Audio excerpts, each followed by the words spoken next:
Boa noite a todos e todas. 6 de dezembro. Hoje nós vamos fazer uma roda de conversa com o tema dramaturgia, tendo como foco O Nariz, do grupo Fora do Sério, um filme que estreou agora no finzinho de novembro e durante toda essa semana teve várias exibições com instituições, escolas, com públicos focados no teatro, na arte. E então, encerrando todas essas atividades, hoje a gente realiza a segunda roda de conversa com o tema dramaturgia. Essa ação pertence ao projeto Fora do Sério, 30 anos, um instante, que é um projeto contemplado pela Lei Aldir Blanc, um programa da Secretaria de Estado da Cultura e Economia Criativa do Governo do Estado de São Paulo. Foi uma trajetória muito maluca, com o pezinho no insano, porque no início o projeto era para ser um espetáculo de teatro de rua. Somos o Fora do Sério, é um grupo teatral, e no decorrer do projeto, pelas circunstâncias da pandemia, nós resolvemos migrar para um trabalho cinematográfico. Então, foi uma ousadia muito grande. Nós tínhamos a visualização do que poderia ser, mas o concreto superou todas as expectativas.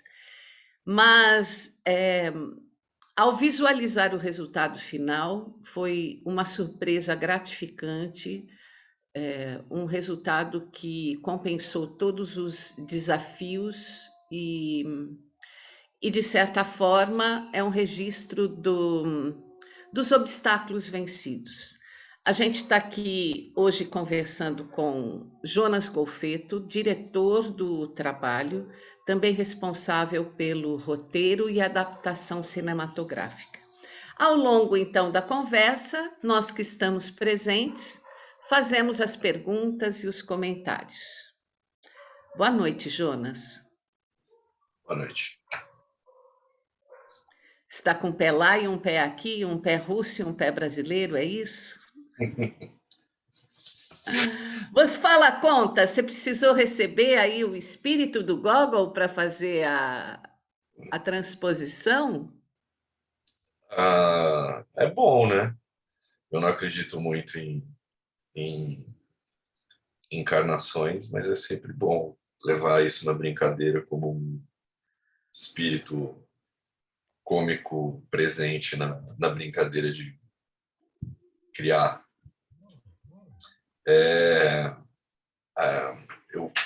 A primeira coisa que eu acho que pintou nessa criação, eu vou compartilhar aqui com vocês, foi isso aqui. E é o que encerra, né, o trabalho, e acho que tem muito da síntese do que a gente construiu.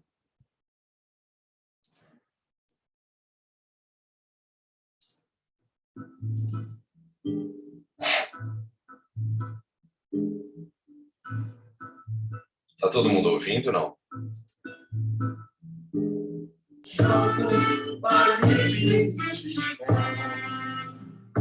Sem amar,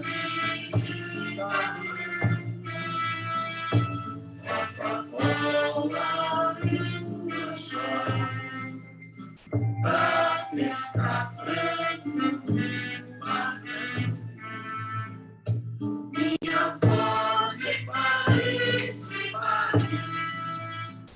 era doeira de grana, meu avô de meu sonho afã, foi sempre a frente de na grande área devastada, aparo minha biografia, só me resta arquibancada pra torcer.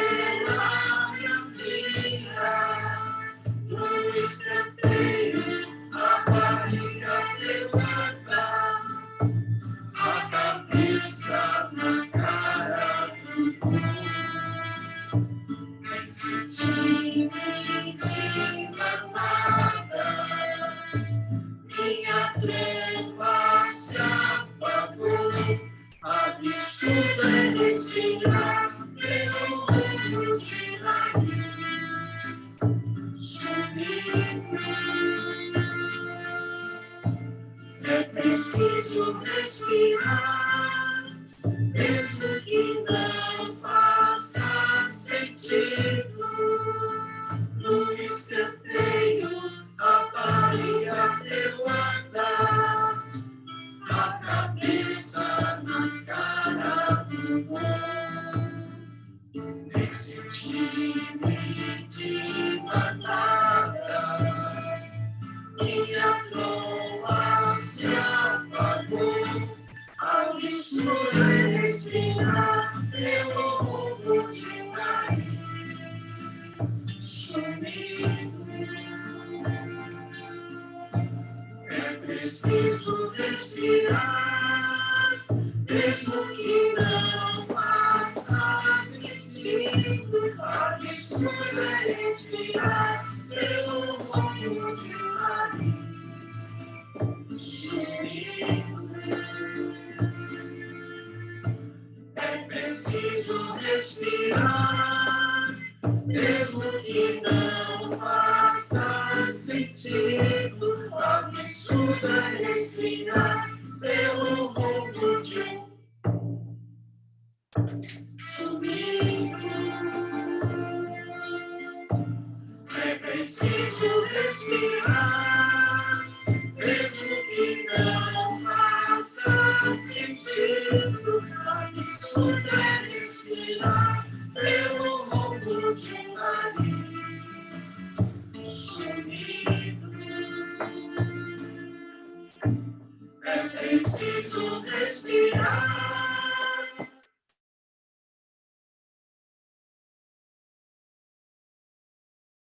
Mesmo que não faça sentido, mesmo que não faça sentido, mesmo que não faça sentido, mesmo que não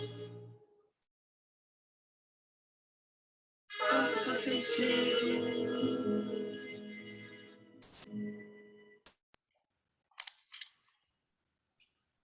Eis aí, então, parte da síntese, ou melhor, a síntese do que gerou tudo a confusão que veio depois. Lívia, você pode habilitar o compartilhamento da tela, por favor?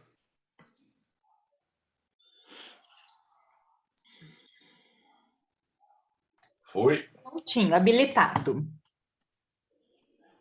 Aí. Tá aí.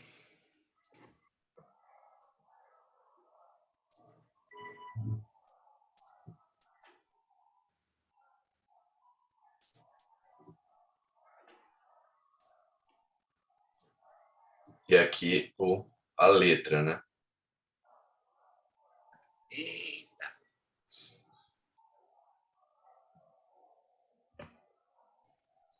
Jogo palito e futebol, sem gramado de tamanco, bota a bola no anzol para pescar frango no barranco. Minha avó de Paris me pariu, era goleira de cana. Meu avô de Moscou me afanou, foi centroavante de Moamba. Na grande área devastada, raparam minha biografia, só me resta arquibancada para torcer pela anarquia. No escanteio, a barriga pelada, a cabeça na cara do gol. Nesse time de manada, minha tromba se apagou. Absurdo é respirar pelo rombo de um nariz sumido, é preciso respirar, mesmo que não faça sentido.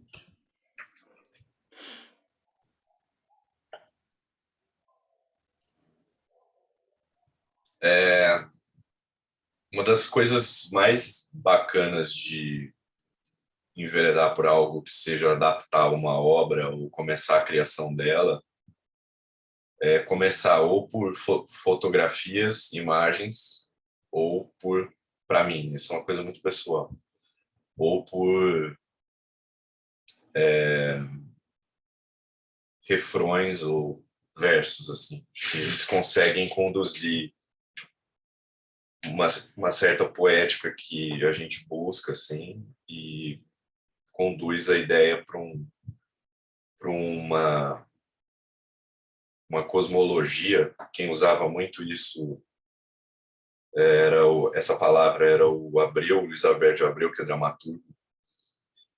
Ele foi, quando eu fiz parte da Companhia dos Dramaturgos, e ele foi um orientador de um trabalho nosso, ele se referia muito a essa palavra. O que detona a sua cosmologia, né? Aquilo que constrói uma série de caminhos, percursos, universos que você consegue, em algum momento da criação, sintetizar ou abre portas. E ele falou, é muito comum no caminho que a gente percorre, a gente abrir essas portas e enxergar esse universo inteiro e não conseguir fechar as portas depois ou abrir outras, mas chegar num caminho. E quando a gente fecha a estrutura de um texto ou de uma ideia elaborada, a gente tem a sensação de que a gente jogou muita coisa fora e quer ter a sensação daquela coisa, dessa cosmologia, desse universo inteiro, naquela síntese ou naquele recorte que a gente conseguiu construir. E ele falou, esse é o exercício mais complicado de fazer e tudo mais. Aquilo ficou muito na minha cabeça, assim, como construir e chegar em sínteses. E acho que esse foi um bom ponto de partida, porque acho que a canção que estava desde o início, né, desde quando eu comecei a adaptação do conto para o teatro, que era para ser uma peça, foi a primeira coisa que pintou como sendo uma espécie de síntese daquilo que a gente poderia começar a fazer. E acho que foi a primeira coisa que a gente concretamente, juntos, depois conseguiu construir. Foi a partir dessa música mesmo, né? Dessa canção, dessa marchinha. Foi o primeiro parto que saiu aí do trabalho do Nariz. E eu acho que ele orientou demais mesmo a tônica, como se diz, o visual até, o registro cômico que a gente ia usar, a interpretação. E acho que até não é à toa que conclui o filme, né? Conclui a narrativa com ele. Né? Ele é muito potente nesse sentido, porque ele é uma canção que acho que é daquelas canções que são a tese, a antítese e a síntese daquilo que a gente construiu. Por isso eu trouxe para compartilhar com vocês isso e para a gente conversar um pouco.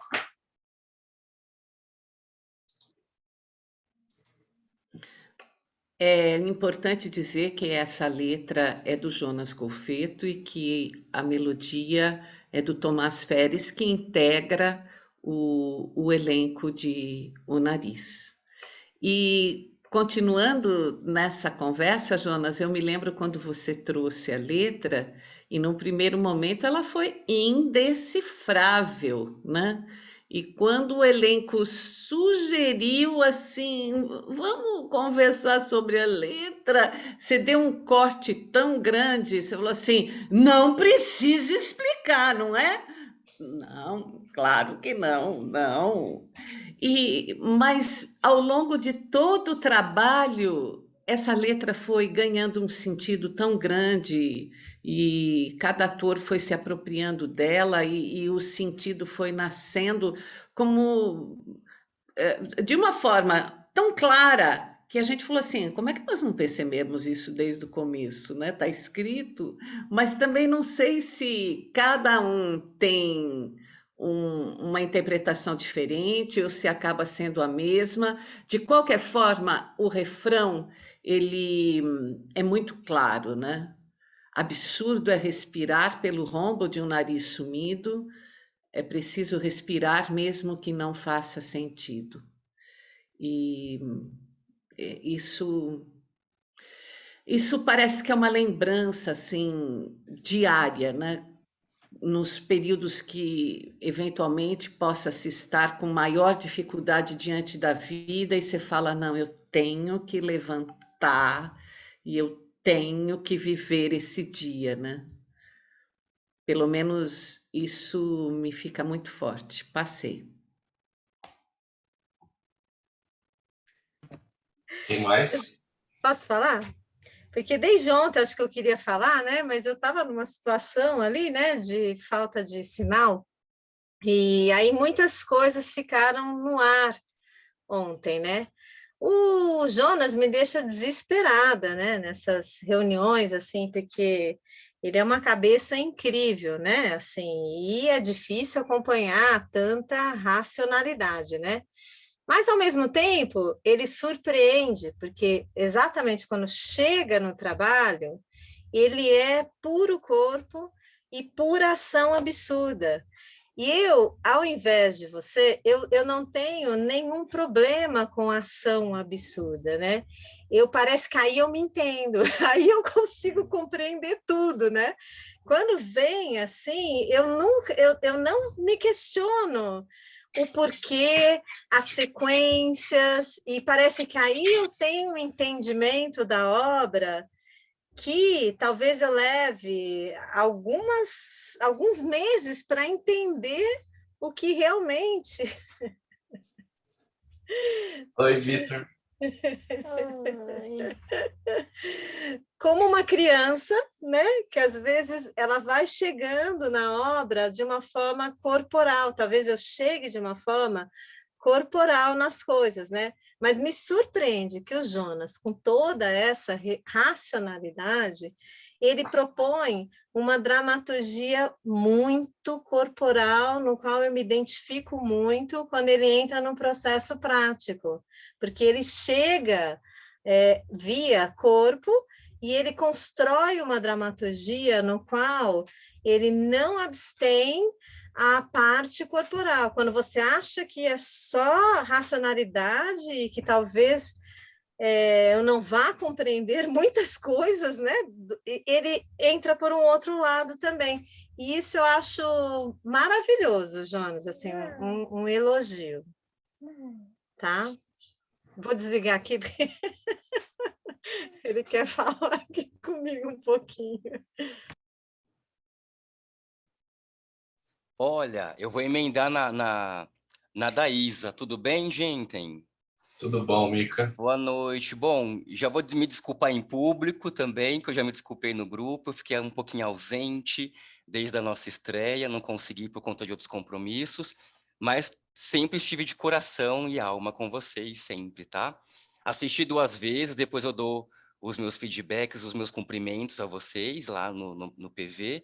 Mas emendando agora, para não sair do assunto, né, da Isa, eu amei quando a gente foi para o corporal e super desde o começo, eu liberei toda a minha confiança à direção do Jonas e também meus cumprimentos a Miriam e a todo o Fora do Sério, que me acolheram gigantescamente, porque faz tempo que eu não atuo, né, desde 2016, quando eu me desliguei da companhia Boccaccioni, até o Nariz, eu não tinha feito um trabalho tão importante, com tanto peso artístico, psicológico, político e intelectual ao mesmo tempo, né?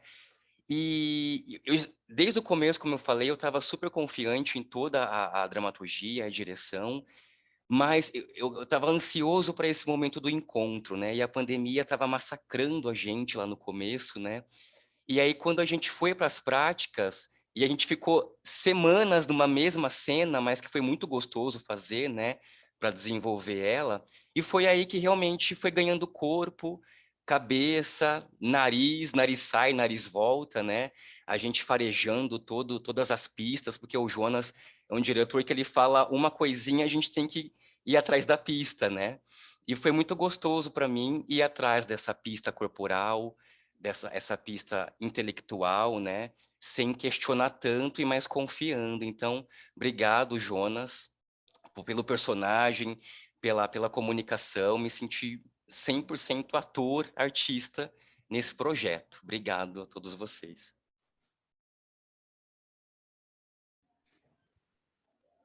Passei. O Jonas, nessa roda, né? O assunto, o tema é o mesmo, mas a gente vai mudando o enfoque.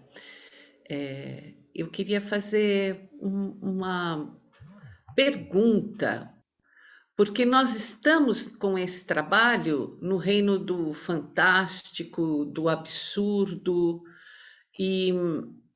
mas ao mesmo paralelo a isso, toda a criação artística, ela comporta tudo, mas tudo não é qualquer coisa. E aí, a minha pergunta é, estando no terreno do absurdo, que o absurdo cabe e o absurdo, né, por si só é isso mesmo, talvez o inadmissível presente, eu pergunto, qual o limite entre, se é que houve algum limite do, não, aqui isso eu não posso ultrapassar, ou quais eram os limites do absurdo ou não houve? Porque se tudo é qualquer coisa, perde-se o chão. E você tem que ter um chão para ter, talvez, né, a dimensão do absurdo, para dar essa contraposição. Então, essa é a minha pergunta, se você estabeleceu algum ponto, eu não vou dizer do verossímil, né? Mas algum ponto onde situe o admissível, o verossímil, e para se poder romper com o absurdo. O Pirandello tinha uma síntese boa para isso, né? A vida é mais absurda que a arte, porque dela não se exige verossimilhança. Mas eu acho que a pista para esse não é um equilíbrio, na verdade, mas acho que é uma construção mesmo, né? A pista para isso acho que está naquilo que o Beckett faz. O Beckett faz uma coisa que é o seguinte, ele constrói uma situação completamente absurda, mas na hora de representar, ele estrutura aquilo como se fosse uma realidade plausível, uma realidade possível. Quando eu digo possível, não digo que seja verossímil, ela é possível porque a narrativa construída transparece e sem simular, ela sugere que aquilo é possível, uma sugestão. E eu acho que tá naquilo que também outro cara que eu gosto muito, que é um artista maravilhoso da fotografia, que é oh meu Deus, eu esqueci o nome dele agora, gente. Esse cara aqui, eu vou mostrar porque o trabalho dele é incrível, talvez vocês conheçam. Vou ligar aqui, vou compartilhar isso, porque eu acho que isso é bem interessante, assim. E não é tanto do mundo né, que a gente sempre está implicado aqui, que é o do cinema e do teatro. O Storm Thorgerson é um artista britânico que eu amo pra caramba, porque ele constrói imagens a partir desse contexto muito lúdico, e ele é um dos grandes, acho que é um dos caras que sacou no século XX qual era o papel da imagem e técnica nas artes. Assim, ele dizia a seguinte frase: as ilustrações e os desenhos, elas inventam uma forma, uma imagem nova. Eu trabalho com fotografia. A fotografia, com a fotografia, eu procuro distorcer, romper com a realidade. A fotografia é uma boa mediadora da realidade. E quando ele usa essa palavra mediadora, você fala assim, entendi. Se você usa a imagem com a mediação da realidade, ela não representa a realidade. Ela vai até um certo ponto como mediadora, e logo em seguida são abstrações. E ele cria coisas belíssimas. Vocês já com certeza já viram isso em algum lugar. Já já eu mostro aqui que está carregando. Então, acho que tem a ver com essa síntese que ele constrói, assim, tipo, as imagens como mediadoras da realidade e não como representantes da realidade. Quando a gente vai fazer isso em cinema,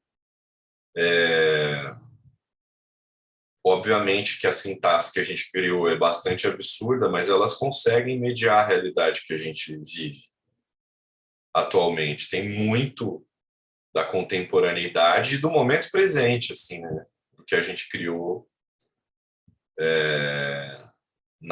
naquilo que está no filme. Então, acho que, em síntese, é isso. Não sei se eu respondi muito bem, mas é isso.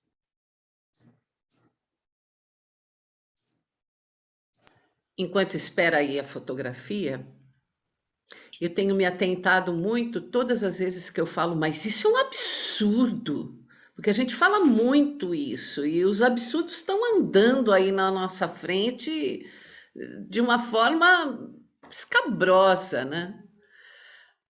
E aí eu fui dividindo os absurdos entre o absurdo impossível, como esse nariz que sai e anda pela rua, né? E esse absurdo que poderia ser intolerável, no entanto, a gente vai engolindo, engolindo, engolindo, e quase que como rinoceronte nos transformando nele. Bem isso.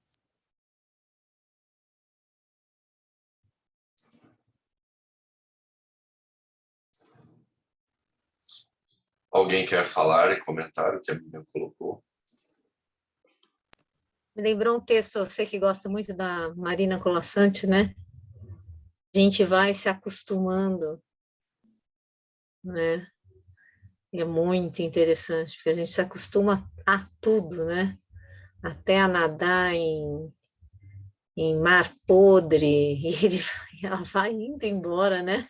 Falando todos os absurdos e cansados no final de semana. Nós nos acostumamos a não termos nada o que fazer e ainda ficamos muito contentes de podermos dormir e descansar por não termos nada o que fazer. O texto é muito bom. Você já deve ter entrado em contato com esse texto, né, Miriam? Eu não estou me recordando de qual conto que é esse texto. Eu acho que nos acostumamos a. A gente se acostuma, a gente se acostuma. Nossa, é maravilhoso. Então, isso, aproveitando E é aí um que você falou, absurdo, Marina. um total absurdo. Sim, que você falou na Marina Colasanti, eu lembrei, enquanto eu estava assistindo o filme, Miriam, você bebeu no conto da Marina Colasanti do tempo para personagem, porque me veio muito, assim, teve algumas falas suas que eu falava, gente! Eu achei muito, muito interessante. E aí, prestando atenção nessa música também, quando eu comentei com o Jonas que eu achei muito, e aí parecia um relógio, né, que não para assim na cena, né, a caminhada infinita da música. E aí esse conto me veio assim muito o mito do Sísifo, né, que tipo a gente continua respirando mesmo sem motivo, assim. Foi uma referência que me trouxe também.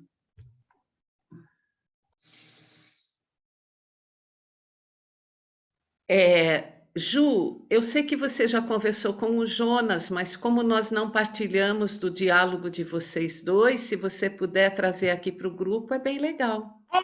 Eu comentei disso que eu falei mesmo, que a música final que eu achei sensacional e a cena, assim, essa caminhada infinita, eu achei muito... Ó, tem alguém ali falando oi. Eu achei muito... me trouxe muito esse infinito, né? Esse relógio, esse ponteiro do relógio que não para e vai caminhando e vai caminhando. E aí agora, ouvindo com mais calma, daí o final, quando fala do respirar, né, de sentir, e aí me veio o mito do Sísifo na cabeça, no final esse refrão final, assim, me veio muito o mito do Sísifo. E achei muito política, assim. E aí isso, com o Jonas eu comentei, acho que mais foi da música, né, Jonas? Da direção de fotografia, que eu achei sensacional, mas aí conforme vocês vão conversando, vai me lembrando, né, vem vindo imagens do filme, né? Então, quando o Mika comenta, entre aspas, política, né? Eu falei, gente, é muito política esse filme, não é um entre aspas, eu achei muito político, assim, mesmo dentro do absurdo, eu achei muito, muito a política muito ali presente, né? De uma mediando, de repente, mediada ali pelo absurdo, mas eu achei muito político. E aí, quando ela trouxe da Marina Colasanti, quando eu estava assistindo, vendo você e algumas falas que você trouxe, eu lembrei do conto do Tempo, que eu não me lembro agora detalhadamente, né? Mas que a Marina Colasanti, Isa, tem um conto e que ela traz o personagem o tempo está esgotado, está cansado, está de saco cheio, e ele quer parar. Eu sei. E, inclusive, muito. A Miriam, quando começou a montar esse personagem, nossa, me lembrou muito o Abu Janra falando esses textos, porque ele fala tanto do tempo, não sei se o tempo, acho que tem gravado pela Marília Pera, talvez, mas do Abu Janra que fala esse outro texto, muito parecido à interpretação, porque é uma interpretação direta, uma interpretação que mexe, uma interpretação clara, né? Ele coloca todas as palavras assim, desta maneira, acorda, né? E é muito interessante, porque tinha um contraponto das duas Marinas Colassantes, uma falada pela Abujamra e outra pela Marília Pera, totalmente diferente. Ela já toda dramática, né? Que eu acho que foge muito desse teatro narrativo que você estava buscando, né, Jonas? Eu acho que você podia falar um pouco. Ontem também a gente falou bastante de dramaturgia, né? Mas a dramaturgia da palavra, e é um espetáculo com muita dramaturgia da imagem, né? E eu gostaria de ouvir um pouco essa construção desse casamento entre dramaturgia textual, dramaturgia da imagem, dramaturgia da música, dramaturgia da iluminação, nem que seja natural, dramaturgia do corpo dos atores, né? Eu acho que a dramaturgia tem esse sentido amplo, onde ele funde todas essas linguagens, e acho que esse espetáculo não teve medo do tempo, que incomoda tanto as pessoas hoje em dia, né? Todas as pessoas ficam muito ansiosas quando o tempo se alastra. Eu gostaria de ouvir um pouquinho dessa sua condução e direção.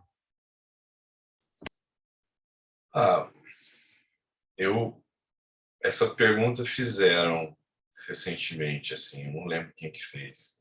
Foi alguém que assistiu e me escreveu me perguntando disso, assim.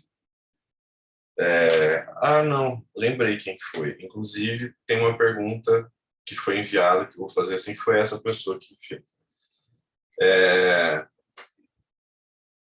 As pessoas, em geral, fazem aquele comentário assim, né? É muito longo. Eu, particularmente, eu acho um comentário superficial e que não diz absolutamente nada. É como aquela coisa que às vezes fazem assim em relação à construção da ação do ator. Cinema é mais contido, o gesto é menor, é pequeno. Aí eu falo assim, eu não consigo enxergar nem escala, né? Ou seja, qual é o tamanho certo, e nem qual é a extensão correta de uma peça, assim, sabe? Sinceramente, isso é de uma fluidez e de uma... Como se alguém pudesse chegar para o Picasso, assim, no momento que ele estivesse pintando o Guernica, e fala assim, você não acha que está exagerado? Faz menor, sabe, eu não consigo conceber esse tipo de pensamento, nem para a interpretação do ator, nem para a criação audiovisual e nem para qualquer outro tipo de trabalho, assim. Eu assisti, mas achei muito longo. É como você falar assim, não gostei. Tá, você não gostou, mas não é a extensão do trabalho, não é o tempo que ele dura que não te fez gostar, é outra coisa, entendeu? Isso é só é uma sensação que se converte em perdi meu tempo, mas não é o tamanho, a extensão da obra que está necessariamente equivocada. Pode ter sido uma série de condições ali que te fez não se engajar, não se projetar ali, não viajar junto. Porque não é pelo fato de uma obra ser narrativa e que ela precisa ter um tempo absurdamente justo em função daquilo que se constrói. Principalmente falando de construções do século XX, entende? Onde você vai romper com as unidades clássicas de tempo e espaço. E eu acho que o Nariz está nessa, assim, entendeu? Não tem uma relação de tempo e espaço. O que existe, e que eu acho que precisa ter um rigor dentro do contexto da narrativa, daquilo que vai construir a poética. E se essa poética tem ritmo, se essa poética está brincando com tempo e espaço de maneira livre, você precisa, de maneira bastante cuidadosa, estruturar para que aquilo tenha uma fluência, que aquilo tenha uma poética. Assim como uma música pode durar 3 horas e meia, ou uma ópera, né, pode durar 3 horas e meia e você ficar extasiado, ou você escutar uma canção de 3 minutos e ficar completamente inconformado e não viajar naqueles 3 minutos, e não se deixar levar por aquele ritmo e por aquela cadência, aquele balanço. Não é necessariamente a extensão e nem o tempo cronológico da situação que te leva a embarcar numa viagem, num trabalho que seja narrativo, seja lá de qual linguagem artística que seja. Então, eu gosto, quando, por exemplo, a gente está criando juntos, eu gosto muito de pensar as cenas a partir, sim, da criação de cada um, do jeito que cada um vê, do jeito que cada um age, e procuro reagir àquilo muito mais do que ficar restringindo o universo e ficar colocando aquilo como um objetivo para todo mundo. Entendeu? Temos que chegar aqui, temos que chegar aqui. Eu não consigo enxergar um trabalho de criação que necessariamente é coletivizado como um projeto de se chegar em algum lugar específico. Se a gente pegar desde o início dos nossos encontros que a gente gravou todos, a gente falou de um monte de coisas. O que a gente fez necessariamente foi caminhar para outro lado, né? Completamente diferente, assim, era para começar a fazer uma peça e terminou um filme. Então, se a gente fosse ser pragmáticos e objetivos demais numa criação artística, talvez a gente não chegasse onde a gente chegou e não fizesse a loucura que a gente fez, assim, loucura no sentido bom da palavra, né, de apostar e se colocar presente e de prontidão para realizar um negócio que necessariamente foi um esforço muito maior do que a gente dispunha, inclusive, acho que de energia para fazer, e fizemos. Então, tem essa questão, assim. E eu acho que é contemporâneo e necessário a gente pensar e projetar os nossos pensamentos criativos e até filosóficos e concretos a partir de imagens e por imagens. Eu acho que essa é uma deficiência gigantesca, não só no Brasil, mas no mundo. Mas a gente precisa realmente de uma filosofia da imagem para poder compreender o mundo de hoje. Só pelo fato de que num dia a gente cria mais fotografias do que existem pessoas na face da Terra, E a produção dessas imagens é de uma loucura, de um instantâneo, de um compartilhamento gigantesco. A gente nunca interagiu tanto com imagens como nos últimos 10 anos. Né? Isso tem um significado absurdo na nossa formação. Então, caras como esse aqui têm que ser visitados, entendidos, compreendidos, burilados, enfim. Vocês estão vendo aí, né? Esse aqui é a capa de um disco do Led Zeppelin. Se você fizer uma capa de disco dessa, hoje você vai preso. E foi um cara que nos anos 70 já botava a imagem fotográfica num outro tópico, de maneira popular. Outras pessoas fizeram isso muito antes do que ele. Isso aqui é dos anos 70, mas nos anos 30 e 40 já tinha uns malucos fazendo isso. O Man Ray é um deles, mas acho que popularizar isso em capas de disco e ter uma consciência massificada do que isso significava no mundo, o Storm Thorgerson é um grande precursor e acho que é um grande difusor dessas imagens que estão no surrealismo e nas vanguardas, né? E ele fazia isso com bastante criatividade e potência, né? É uma fotografia, ele imprime essa fotografia e a partir dessa impressão ele rasga para dar a sensação de que foi as unhas do cara. No caso, esse cara aqui é o David Byrne, se não me engano, não, o Peter Gabriel. A deformação da fotografia com o uso de químicos, montagens diversas. E ele é o responsável pela capa de todos os discos do Pink Floyd, com exceção do último. Porque já tinha morrido. A imagem dentro da imagem, dentro da imagem, dentro da imagem, dentro da imagem, dentro da imagem. É um cara muito interessante. A história dessa capa de disco aqui foi que é um monte de cadeiras numa praia. O David Gilmour, que é o guitarrista do Pink Floyd, chegou para ele e falou assim: vamos fazer uma coisa mais simples. Uma pessoa sentada numa cama. Aí ele falou: que tal 500 camas numa praia? Então, é um cara que tinha o pé no além das sensações de imagens e que criava coisas incríveis e performáticas como essa capa do Wish You Were Here. E as imagens têm uma ligação forte com a música do Pink Floyd, né? Ele conseguia criar essa atmosfera a partir das imagens. É um diálogo muito interessante.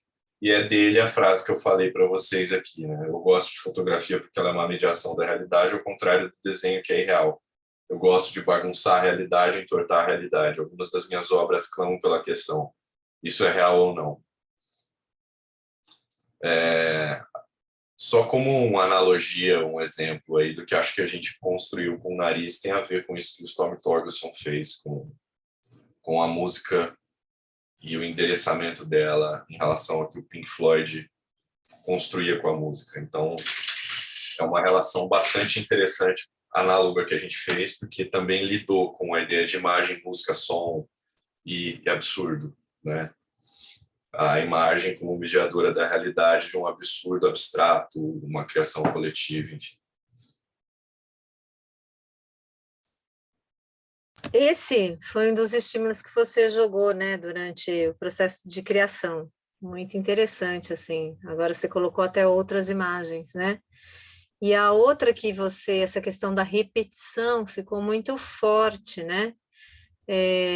Como estímulo criativo, né? Que você pedia alguns exercícios online para a gente, né? E apresentava algumas imagens. E aquele filme também que você apresentou baseado na repetição gestual e que, de certa forma, inspirou a cena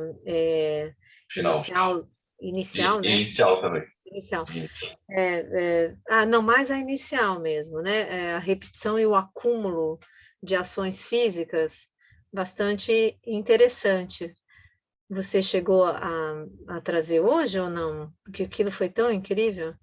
O tango do Zbigniew Rybczynski é um dos motores assim absurdo da imagem, do ritmo, da poética que a gente trabalhou.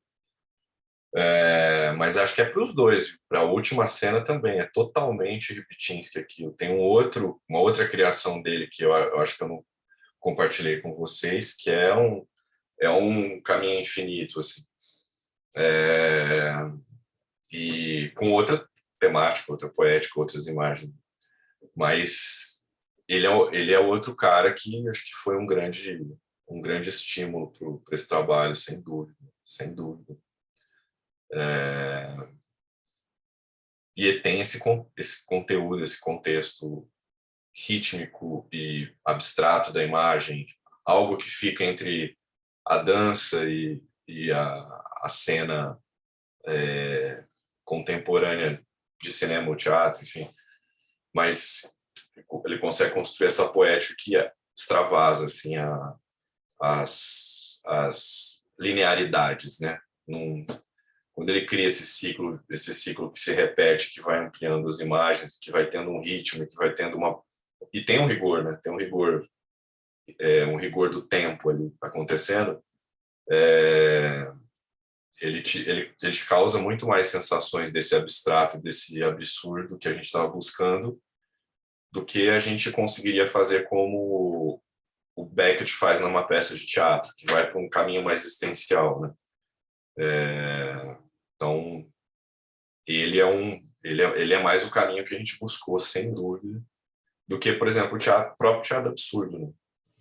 O teatro absurdo vai para um outro viés que é o da existência, é uma coisa mais filosófica, tá mais calcado, inclusive, na palavra, né?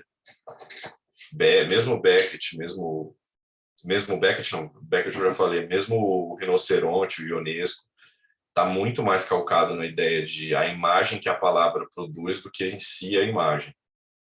Então, foi uma referência que veio a calhar quando eu lembrei dela. Eu já tinha visto esse vídeo N vezes em tempos diferentes da vida, mas assim, tinha sido há muito tempo atrás, assim.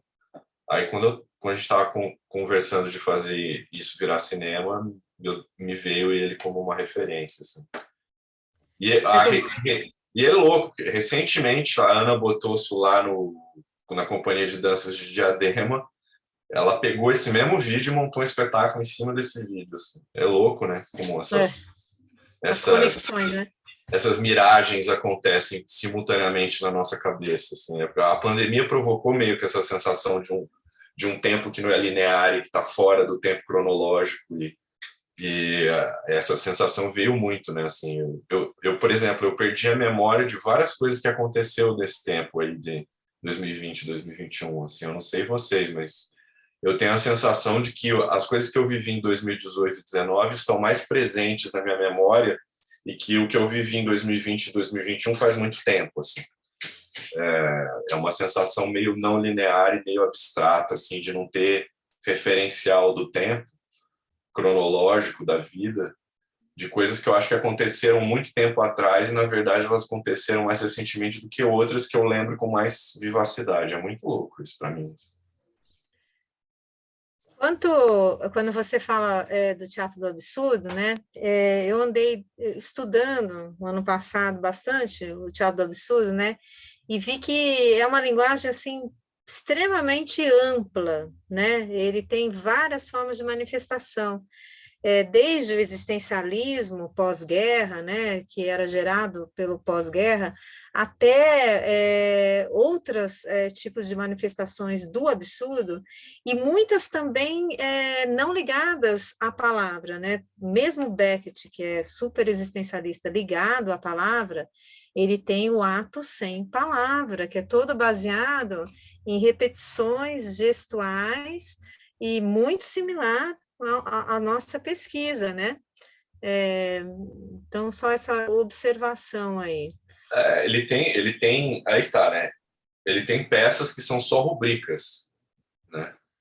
Mas são indicações muito precisas de ações e gestos e ação teatral e que produzem muito mais causa e efeito, que geram um absurdo em função de uma ação absurda, do que necessariamente uma poética de imagens, assim. Pelo menos eu sinto isso. Agora, sem dúvida, que ele subverte a relação da palavra com o texto por escrever só com rubricas, não há, porque ele é o cara que ele ataca o diálogo de uma certa maneira, acho que pela própria condição filosófica dele, ele abre mão do diálogo, né? O diálogo, de maneira clássica no teatro, vem para poder construir uma relação a dois que desenvolve cenas, desenvolve ações. O Beckett nega isso, né? Não há nada o que fazer, sim, não há nada o que fazer. Ele nega a ação o tempo todo para agir. Ele é justamente a negação disso. Mas eu acho que ele constrói imagens belíssimas poéticas, mas sempre a partir de uma palavra que nega a ação, assim, de uma construção de palavras que nega a ação para expressar aquela sensação de vazio, de existencialismo, de um contexto pós-guerra e tudo mais. Não há esperança, tanta esperança ali. Mas é claro, se você está agindo no palco, as imagens e a profusão delas vem principalmente porque na relação com o espectador elas vão brotar, vão explodir, entende? Se a coisa estiver funcionando, se a expressão estiver funcionando. Miriam, você lembra do espetáculo do Sobrevento? Qual deles? O Ato Sem Palavras, feito com boneco? Lembro, e eu vi também na Unicamp com ator. Muito, muito interessante, né? Eu revi, eu achei o link e revi o espetáculo, totalmente absurdo, né? E com boneco é engraçado, mas ganha uma dimensão bastante interessante. Eu vi com uma trupe de dança também, o Ato Sem Palavra. Vi com o Sobrevento e umas ações de bailarinos contando essa história. Também bastante interessante e absurda. Nesse limite cinema-teatro, eu queria fazer 2 comentários e que você pudesse comentar, Pessoal, Jonas. tudo bem? Boa noite a todos aí. Beleza, pode fazer. Entrou uma voz? Então, eu queria, depois que você fizesse a sua pergunta, colocar aqui a pergunta da... Tá. Legal. É um comentário pedindo a sua observação. Uma pessoa que eu mostrei uma ceninha das gravações nossas, nem estava ainda no período de edição, uma pessoa que não tem familiaridade com a arte, não vai ao teatro, não vai tanto ao cinema, enfim. A hora que ela assistiu uma cena, o primeiro comentário dela foi: nossa, é cinema! A fotografia do que ela viu imediatamente a remeteu ao cinema. Uma escola que assistiu O Nariz, o filme, a professora me repassou o comentário que os alunos disseram: ai, mas parece teatro! Então, eu queria que você comentasse esse... tem cara de teatro, porque o elenco é teatral, vem do teatro. Tem cara de teatro porque o texto é do Gogol e ele tem essa pegada teatral. Como é que você avalia isso? Então, eu acho que é claro que a interpretação desse trabalho tem um registro teatral, mas essa palavra para mim não descreve de maneira alguma o que é o teatro. É muito louco isso. Porque, na verdade, o que eu acho é que o cinema está tão careta, está tão calcado nesse naturalismo industrial de merda, que qualquer coisa que fuja desse registro imbecil do naturalismo industrial, as pessoas chamam de teatral, entendeu? Como se, por exemplo, fosse teatral sei lá, o Nosferatu, ou o Gabinete do Dr. Caligari, entendeu? São obras audiovisuais do expressionismo. Mas ali a interpretação expressionista veio do teatro, entendeu? E quantas outras coisas não vieram do teatro além dessa, enfim. Inclusive, a experiência da dramaturgia, entendeu? Shakespeare, né? Quantos Shakespeare já não fizeram no cinema e tudo mais. Aquilo que você faz com imagens técnicas são imagens técnicas. A gente está assistindo um filme, não é o ator que está ali, é outra linguagem. E não é porque a herança da interpretação vem do teatro que o filme é teatral, entendeu? O filme é um filme. Agora, eu entendo que as pessoas falem que seja teatro, porque quando a gente cria cenas para o teatro, a gente precisa gerar abstrações que estão fora do contexto da imagem realista. Isso é fatal. Se você tentar reproduzir a fantasia da realidade no teatro, fica uma besteira sem tamanho. E o cinema industrial quer justamente isso, entendeu? Ele quer te iludir que aquilo é real do começo, do meio e no fim. E eu não caio nessa, nem para o lado do teatro, nem para o lado do cinema. Assim. Quando você tenta iludir hoje no teatro, você está fazendo teatro do século XIX ultrapassado. Não é por aí, entendeu? O drama burguês, o realista já era faz tempo, isso não serve mais. E o naturalismo industrial no cinema não serve para bosta nenhuma também. Inclusive, acho que do ponto de vista do aprendizado do ator, essa interpretação está equivocada do começo ao fim. Assim. E já foi mastigada e remastigada, os caras já estão refazendo o que o Strasberg fez, um negócio que já é completamente desvirtuado. Assim. Os caras estão no século XIX no cinema, assim, um negócio completamente ultrapassado para mim. Mas vende pra caralho. É um negócio que, se você fizer esse cinema colonializado que o Brasil faz hoje, e que é feito por gente muito competente, né, muito boa em fazer isso, eles chamam isso de cinema. Qualquer outra coisa que não seja isso não é cinema, inclusive não entra nas salas mais. Assim. Fato, nem nas salas de arte entra mais isso aí. Quem ganhou essa galera foi as galerias de arte visual. E aí você faz um outro tipo de narrativa, uma coisa mais maluca que tem a ver com espaço e tudo mais. Mas o espaço que a gente encontra hoje para pôr umas coisas dessas que a gente fez, assim, é a internet mesmo. Mas eu entendo, assim, parece um espetáculo, parece, mas não é. A narrativa disso daí não tem nada a ver com espetáculo teatral, para mim. E é óbvio que tem heranças boas que são do aprendizado do teatro, a dramaturgia é uma delas, o registro de interpretação é uma delas.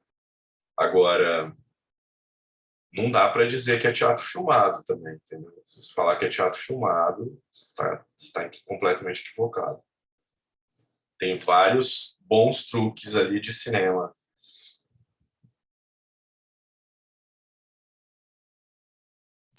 Foi uma polêmica mesmo, né? Eu mesmo tive que ficar conversando com um espectador que falava, é teatro? Eu falava, não, não é teatro, é filme, porque tem toda a estrutura dramatúrgica de um filme. Mas é a interpretação. Eu falei, e o expressionismo no cinema não existe? E aí foi o diálogo, né? Fervoroso. No fim, não é teatro. Não é teatro, é cinema. Então, essa polêmica tem gerado mesmo. É muito louco, assim, se você pegar, tem vários filmes do Woody Allen, dentre eles um filme que é uma obra-prima, que é a Rosa Púrpura do Cairo, em que o cara vira para a câmera e começa a narrar, né? Ele estupora a ideia de uma narrativa fechadinha e tudo mais. As pessoas falam, é teatro. Como se o cinema, quando ele abre mão dos recursos desse naturalismo ultrapassado e começa a jogar com a plateia de uma maneira diferente, ele tivesse criando uma espécie de relação teatral com o espectador, quando na verdade não é nada disso. Assim. Mas é um recurso que a pessoa tem porque o teatro precisa desse rompimento para acontecer faz muito tempo já. E eu acho que o cinema também precisa, entendeu? Agora, não só desse, né? Ele precisa romper com essa besteira desse naturalismo industrial babaca e já, fungado, embolorado. Não dá mais para fazer cinema assim. E tem gente muito legal, tipo, você vê lá o Marighella, eu nem assisti ainda, nem posso falar do filme, mas o Marighella do Wagner Moura é cinemão tradicional, assim, tipo, é historinha. É a interpretação do cinema do naturalismo industrial. Pode dar bons filmes, pode ganhar 300 Oscars, meia dúzia de Kikito, não me interessa. Agora, eu não acho que seja por aí mais fazer cinema desse jeito, entendeu? Não acho mesmo. Eu não tenho a menor vontade de fazer um filme, a não ser para ganhar muito dinheiro, eu não tenho a menor vontade de fazer um filme desse tipo, assim. Me dá preguiça, total, assim. E eu escolho muito bem os que eu vou assistir, porque me dá preguiça de ver também. Embora até menos, assim, mas menos preguiça de ver do que fazer. Mas fazer, nossa senhora, me dá até urticária, assim, de pensar que você vai criar um negócio completamente naturalista. Vixe, eu não gosto, assim, eu gosto, assim, a poética vai para outro lado mesmo, assim, eu quero outro tipo de coisa. Mas é normal as pessoas pensarem assim e não só taxar o que está acontecendo de maneira categórica, como se elas fossem mais conhecedoras de um fenômeno que mais as domina do que elas dominam, por conta hoje de cada um ter um celular na mão, né? E saber editar. Todo mundo sabe editar uma imagem cinematográfica, audiovisual. Então, a maioria das pessoas, você é exceção, Mítia. Então, como esse instrumental parece que te dá conhecimento de como funciona contar uma história, elas se veem no direito de julgar a história do outro, seja lá qual for, não só no cinema, e fazer comentários que transformam, inclusive, esse tipo de relação hoje na internet num tribunal em que, instantaneamente, pelas imagens, você condena a ação da pessoa sem interpretar o que aquilo significa. Tá bem difícil, assim, porque é difícil você colocar uma imagem ali, imediatamente existe um tribunal que a julga.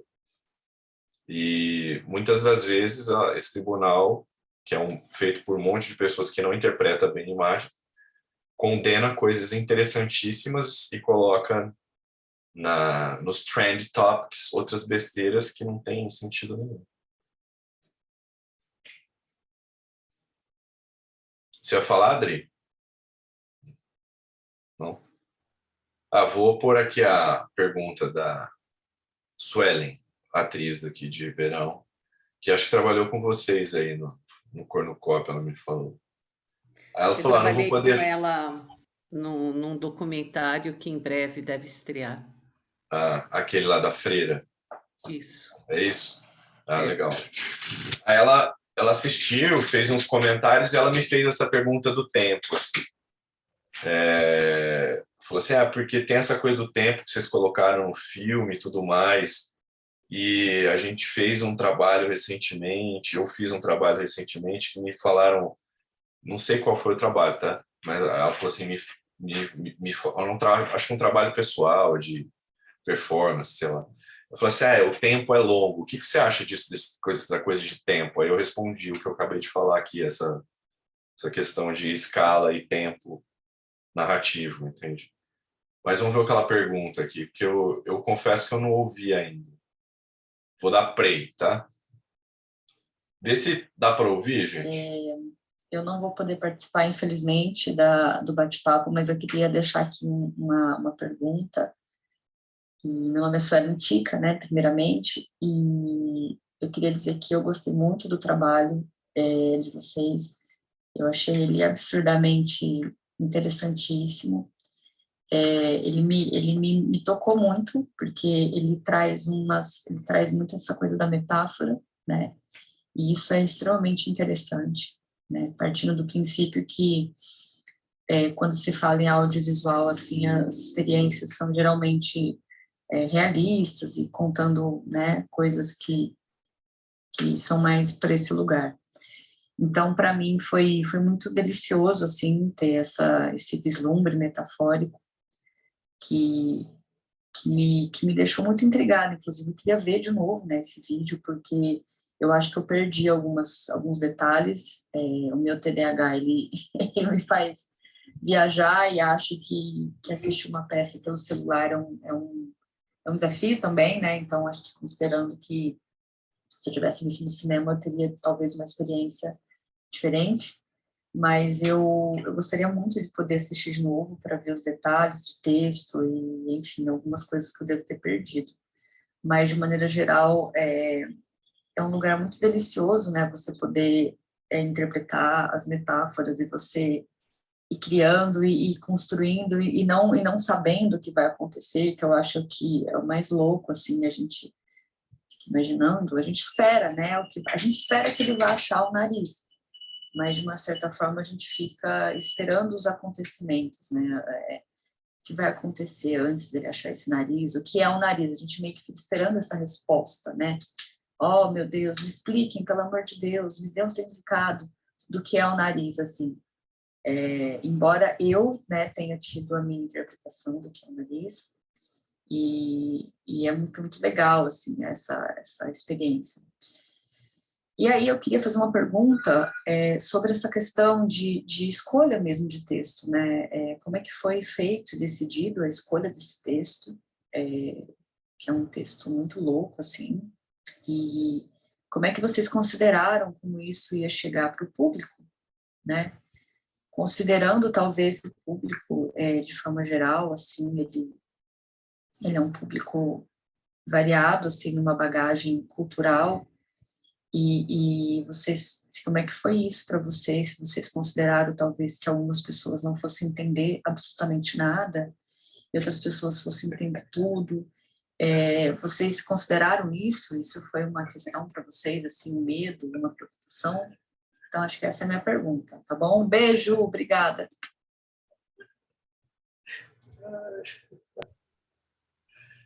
Agora eu quero ouvir a resposta de você. Perguntona, hein? Eu acho que sempre tem a expectativa de que a obra comunique. A obra é como o quê? Desculpa, não ouvi.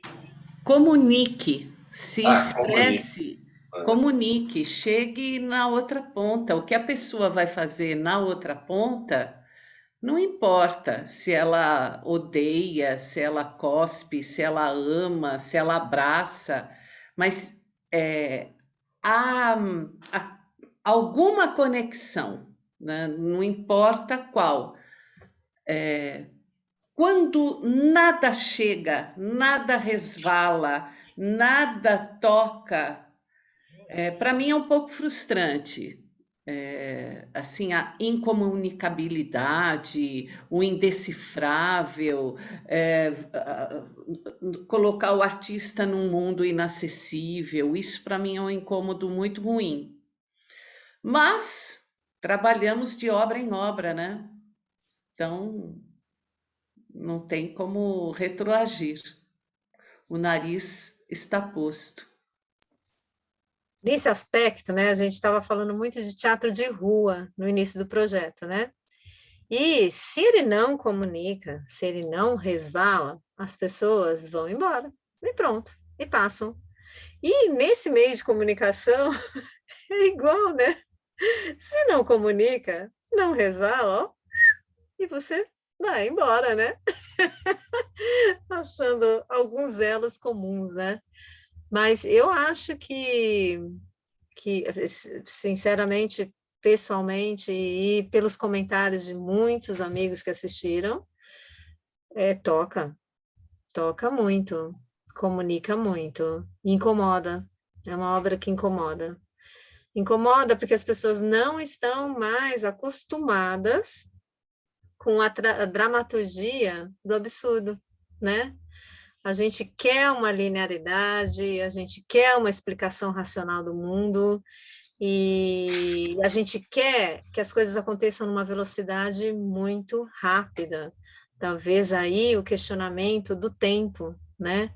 Mas você só consegue acessar essa obra na absoluta calma e silêncio. Se você estiver em silêncio e em solidão consigo mesmo, você absorve profundamente essa obra. Então, ela é uma obra que, no sentido contemporâneo do espectador, ela é muito difícil, mas quando ela acessa, ela é poderosa. Sabe outro pensamento que eu tive hoje?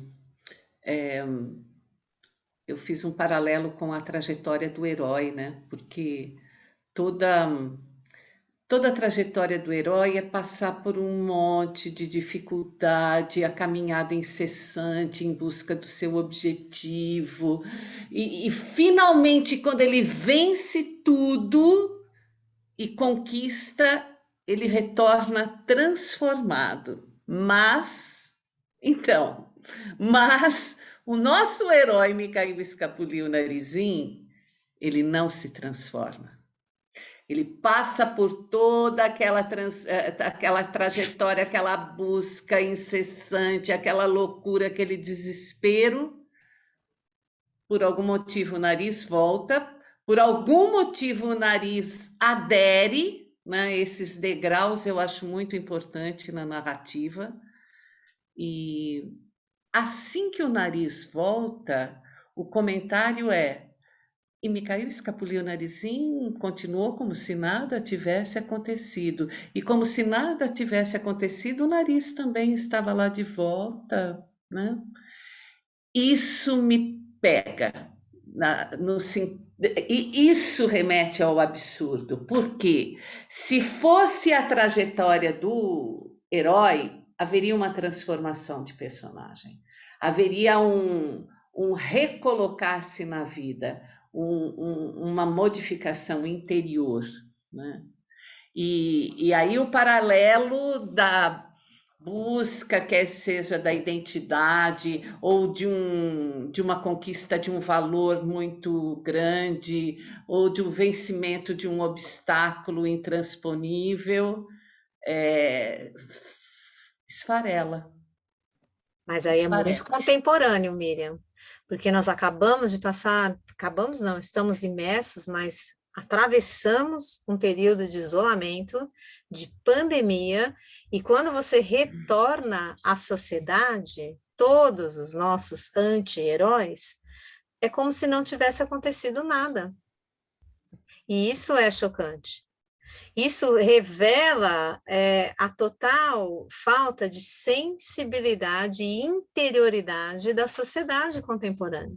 Talvez ele seja um reflexo dessa falta de transformação, que acontece tudo com ele, e ele continua o mesmo. Jonas, explique-se. Mika não falou nada ainda. Responde. Não é o Jonas, é o Gogol, né? Aqui é o Gogol. Ô, Mika, responde aí, menina.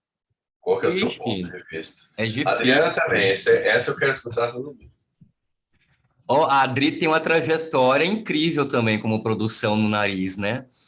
De altos e baixos. Mas o que me pega muito no nariz, literalmente, desde o começo, e principalmente a surpresa de assistir o filme, né? Do começo ao fim, é o tempo. É um outro tempo. A gente já meio que sabia, sentia, pelo menos falando por mim, né?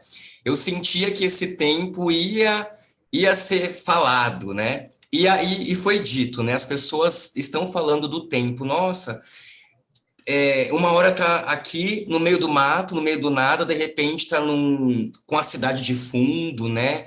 Vocês filmaram em que tempo, né?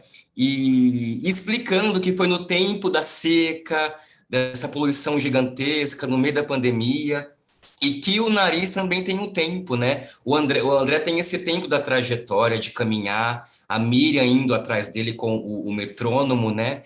Então, o tempo ele é muito latente para a gente. E para mim, eu concordo super com a Isa. A segunda vez que eu assisti com fone mesmo, para eu poder sentir não só as nossas vozes, mas os ruídos do próprio filme, sabe? Do próprio microfone, que é gostoso de ouvir essa trilha natural, né? E isso é tempo. Para mim, foi um tempo que eu me doei para assistir e que o filme tem um tempo que me leva e me estagna, igual a pandemia. Eu tenho essa sensação também. É um tempo que passa, mas está parado, né? E a gente tá voltando, não sabe se voltou, se vai voltar, né? E o nariz leva a gente para isso. Esse vai e volta, né? Mas em relação à recepção das pessoas, aquela questão de que ela colocou, entender ou não entender? Eis a questão. É. Olha, eu acredito na bagagem de cada um, mas e acredito que independente, todas as pessoas que eu enviei o link, elas nem todas me deram um feedback, mas algumas elas entenderam sim, elas só questionaram a questão dessa questão, né? Mas vocês, que trabalho que vocês tiveram para tirar esse corpo teatral, né? O teatral sempre esteve latente, né? Mas a compreensão ela é unânime, as pessoas elas entendem o clima, o que está sendo, o que a gente quer passar com esse tema, o nariz, né? E é o mesmo sentimento, né? Parece que passou muito tempo, mas que está ali, ainda sentindo o filme, entendendo ele ao longo, sabe? Mas que a compreensão, ela é latente, as pessoas entendem a mensagem, sim.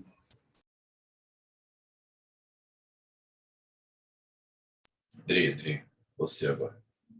Nossa, eu acho que é um pouco de tudo, assim, é muito complexo, porque, por exemplo, eu detesto essa necessidade que as pessoas têm de entender tudo e não ficar só no campo sensorial, porque eu acho que a gente está cada vez vivendo uma geração mais louca atrás da racionalidade. Por que as pessoas querem entender tudo? Por que tem que se justificar tudo? O tempo da coisa tem que ser justificado? O desaparecimento do nariz precisa ter uma explicação? A gente está buscando explicações até para as coisas absurdas, e como a própria palavra já diz, é absurdo, não tem explicação, simplesmente acontece. E eu sinto que isso é muito complicado as pessoas aceitarem em geral, né? E acho que também é um lugar existe um lugar muito sensível dessa questão. A pessoa gostou, a pessoa não gostou, a pessoa entendeu, e eu lido com essas questões de uma outra maneira, assim, porque por que a pessoa não gosta? O que causa nela para ela também não gostar? Não é só uma questão de entendimento. Às vezes nos toca e nos leva para lugares que não são confortáveis. Isso faz com que a gente não goste e muitas vezes nem racionaliza direito porque não está gostando. E aí a primeira coisa que sai da boca é não gosto porque não estou... O tempo, por exemplo, porque a gente também não está cada vez mais distante de ver coisas desse tipo. A gente está habituado a ver um cinema, como você mesmo já disse, né, Jonas? Numa outra dinâmica, numa coisa mais mastigada, e quando a gente se depara com um trabalho como esse, a gente precisa fazer um esforço para aceitar o ritmo do filme, para aceitar o tempo, para aceitar muitas vezes a falta do diálogo, porque não precisa de palavra naquela hora, é um outro caminho, é um outro viés que você oferece. E a gente tem dificuldade de aceitar essas coisas que não está mais no lugar comum, daquilo tudo que a gente já está habituado. E aí a gente começa a questionar, entendeu? Não gostou por quê? E eu acho que muitas vezes esse raciocínio, inclusive, ele é nefasto, porque, por exemplo, o filme ele me causa muitas sensações. Nem todas elas eu consigo explicar. Nem todas elas são racionais. A trilha, junto com as caminhadas que o personagem tem ali, ele me traz várias coisas, várias sensações. Eu não consigo justificar, nem falar se eu gosto ou se eu não gosto. Ele me traz sensações, e eu acho que esse é um lugar muito potente. que é fora do racional, né? Que é a coisa sensorial, que bate na gente, que chega. E outra, você fazer uma obra... A Suelen pergunta, né? Como que é? Vocês pensaram no público? Se a obra vai chegar ou não? Tem uma contradição muito grande aí, porque óbvio que você pensa no público, óbvio que a gente, quando faz qualquer coisa, quer presentear o público, quer que ele receba este presente de braços abertos, mas não é só isso, é o quanto a gente quer falar também, o quanto aquilo que a gente quer expor, é uma série de coisas, a gente não pode também ser escravo do desejo do público, daquilo que o público ou está preparado para ver, ou... porque senão nós vamos fazer mais do mesmo, entende? Então, eu acho que discutir se o público gostou ou não, e também não tem a ver com entendimento. Eu não acho que, por exemplo, todo mundo que não goste porque não entendeu. Aos que tenham entendido e que não tenham gostado por inúmeras razões, por inúmeros motivos diferentes. Então, e eu acho que uma obra potente, ela reverbera dessa maneira. Gostou, não gostou, entendeu, não entendeu, são muitas perspectivas, a gente pode discutir esse filme por muitos prismas diferentes, pela questão do tempo, pela questão do absurdo, sendo uma metáfora ou não, porque eu vejo que as pessoas também buscam essa reflexão, o nariz sumiu, isso quer dizer que a minha personalidade sumiu, isso quer dizer que a gente precisa refletir sobre... Ou só o nariz sumiu e é uma história de literatura fantástica e a gente aceita o absurdo. Então, acho que uma boa obra gera inúmeras discussões, entre elas tudo isso que a gente está falando, e se a gente está tendo essa possibilidade de discutir tudo isso é porque, de alguma forma, chegou. Então, eu me sinto muito contemplada aí com o resultado. Lívia, você assistiu? Não assisti. Não assisti. Não assisti ainda, não tive oportunidade. Eu ia perguntar para você a mesma coisa que eu perguntei para todo mundo, mas então aí não cabe a pergunta. O Jonas, Ana, eu vou pedir, já que todos nós que estamos aqui expusemos nossas ideias, pensamentos, que você faça um fechamento dessa roda. acho que eu vou completar um pouco assim que vocês falaram aí, de maneira geral. Assim. A primeira coisa, assim, vou responder a primeira pergunta dela. Como é que foi a escolha do texto? A escolha do texto, a gente leu bastante coisa depois que a gente fez o Ferramentas e eu gostei desse nariz aí porque ele traz um viés cômico bastante interessante, uma síntese maravilhosa e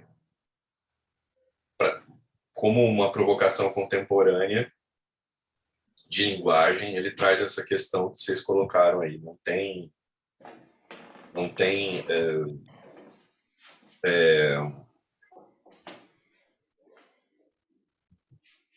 um julgamento moralista a respeito do que...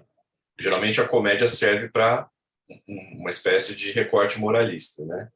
Você pega o Molière, ele é praticamente só isso. Assim. Doente Imaginário, qualquer texto do Molière. E, de maneira distinta, eles fazem a mesma coisa que a tragédia, que é levantar uma questão moral.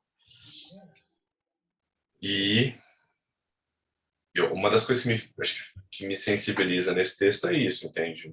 Não tem moralidade como julgamento. Existe a provocação moral, mas não existe a moralidade clássica, que é o herói passa por todas as suas intempéries, ele sofre a híbris, e depois da híbris ele é condenado a uma espécie de sofrimento, superação desse sofrimento, e agora ele sai transformado. Como acho que não é uma construção clássica que a gente fez, não existe essa trajetória do herói. Não existe. Eu procuro pensar realmente mais como uma profusão de ações que vão para o caminho da sinestesia, te conduzem às imagens do absurdo. E sim, dentro de um contexto mais imbricado ali na dramaturgia da obra, existe a moralidade a ser pensada e criticada e entendida, que é a moralidade de quem julga e de quem é corrupto. Mas aí vem a questão, assim, será que ele sai realmente sem estar transformado? Do ponto de vista do julgamento moral, ele não existe. Então, ele não sofreu a híbris, ele não sai dali ele não sai dali de um plano superior porque ele não superou nada. Mas ele não sai condenado, mas para mim ele sai transformado pra caramba. Transformado num outro sentido, não nesse sentido do julgamento pelo qual um herói passaria. Porque eu não acho que exista herói, né? Não segue a lógica da jornada do herói, essa brincadeira que a gente fez. A partir do momento em que o narrador joga de maneira extremamente malandra com tudo que acontece, né? E o jogo que a Miriam faz é muito esse, né? Tá na minha mão e eu minto para vocês descaradamente a hora que eu quiser e vocês que embarquem ou não embarquem na mentira, no jogo do absurdo. Então, existe esse jogo o tempo todo, mas eu acho que ele é transformador, sim. Essa é a primeira questão da moça. A segunda questão é a famosa recepção da plateia. Eu acho que a gente sempre foi preparado para entender e para compreender, e não é esse o propósito da arte, em nenhum sentido. O enredo, compreender o enredo, a historinha, não satisfaz porra nenhuma. Muito pelo contrário. Eu acho que a gente sempre tem que invocar e convidar o público a desvendar. E aí, nesse desvendar, ele que trilha o seu caminho para fazer suas descobertas. Eu acho que fazer qualquer tipo de trabalho artístico hoje para fazer alguém compreender é autoritário demais. Compreender, entender de maneira absoluta, ou é fútil e cínico, entendeu? Para fazer você chorar no final e ganhar um dinheirinho com isso. Mas a gente, independentemente da questão da arte, eu acho que a gente é educado hoje para matematicamente entender e compreender, e não questionar se algo deve ser aprendido e compreendido da forma que se ensina, né? Ou da forma que querem que a gente compreenda e entenda. Então, em geral, eu acho que o grande público está submerso nesse mundo em que a expectativa dele, quando ele está diante de uma obra de arte, é entender. E isso é um pecado. Ensinaram ele errado, entendeu? E não é só a escola que é culpada disso, é um pouco da nossa cultura isso. A nossa cultura exige da gente sempre a sobriedade e o êxito, e nunca passar pela hesitação, a dúvida como um processo de conhecimento. E isso leva um monte de gente à depressão, a coisas que não vale ficar, né, a gente burilando aqui. E em última instância, assim, uma palavra foi colocada aí. Eu acho que a arte expressa, e ela não se expressa por códigos. Eu entendo que Miriam, Isabela, coloque quando a gente fala assim, ela tem que comunicar. Eu tenho um pouco de problema com a palavra comunicar, porque ela suscita a ideia de que a arte é comunicação, e não é. Em nenhum momento a arte tem ou deve ter um código em comum para que, sem ruídos, exista uma mensagem entre quem emite essa mensagem e quem recebe ela. Isso é um problemático da comunicação. Quem tem que ser clara e sem ruídos é a comunicação. A arte não, muito pelo contrário. Qual é o código em comum da arte? Não existe esse código. Não existe, entendeu? Não é a palavra, entendeu? Se no movimento se na dança é um movimento, isso não é um código. Se no cinema é a imagem técnica, ela não estabelece um código em comum, não é o português, não é o idioma, entendeu? Qual é o código da literatura? Não é o português, não é. Senão Guimarães Rosa seria teria inventado uma língua, né? Ele não inventou.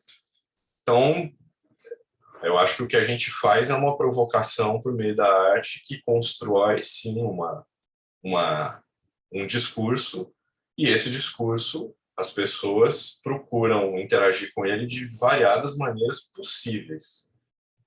E aí sim, se você está falando comunicar como no sentido de algo está sendo projetado em mim, eu recebo este algo e interajo com ele, procuro embarcar nas percepções e nos estímulos que eu sofro em função dele, beleza.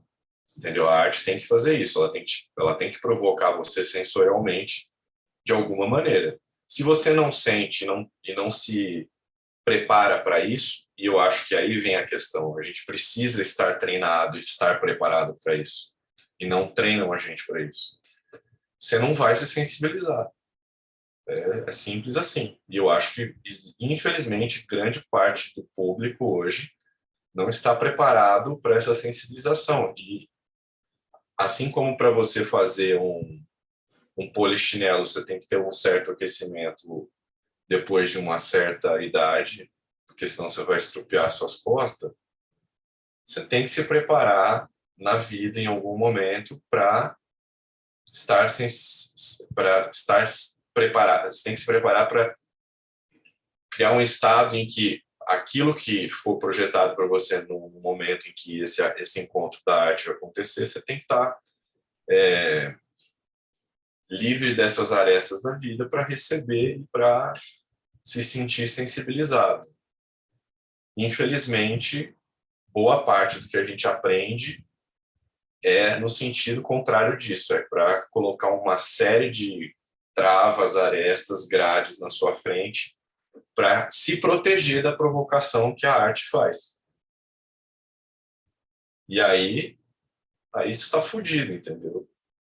Porque o que você vai fazer diante disso? O público não compreendeu. Se você fizer arte simplesmente para alguém compreender alguma coisa, é melhor dar uma aula. Dá uma aula. Eu não vou fazer arte para as pessoas compreenderem alguma coisa. Não é para compreender nada.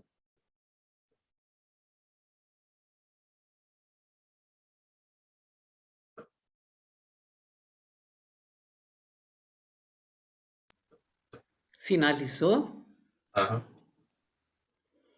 Olha, diante da experiência de ontem, diante da experiência de hoje, eu fico pensando assim, cabe até uma terceira roda de conversa, tema dramaturgia. Foram 2 dias. Ficou praticamente entre a gente, mas acho que tem um propósito bacana aí. Se as pessoas assistirem o vídeo, por exemplo, elas podem ter sua leitura a respeito do que a gente conversou aqui, enfim. Sim, foram 2 momentos muito especiais e ricos. Ontem, a primeira roda. Hoje, até questionamos se seriam questões semelhantes, aberturas semelhantes. Não foi. Foram 2 rodas bem distintas, com colocações diferenciadas. Então, dessa forma, convido aqui o encerramento, o aceite do encerramento, porque o assunto em si não está esgotado. Lembrando de novo que essa roda de conversa é uma realização do projeto Fora do Sério 30 anos um instante. Toda essa conversa foi feita em cima de O Nariz, do grupo Fora do Sério, dirigido por Jonas Golfeto, e que em breve terá novas exibições para o público em geral. Obrigada pelas pessoas que, de alguma forma, chegaram até aqui e assistiram o trabalho.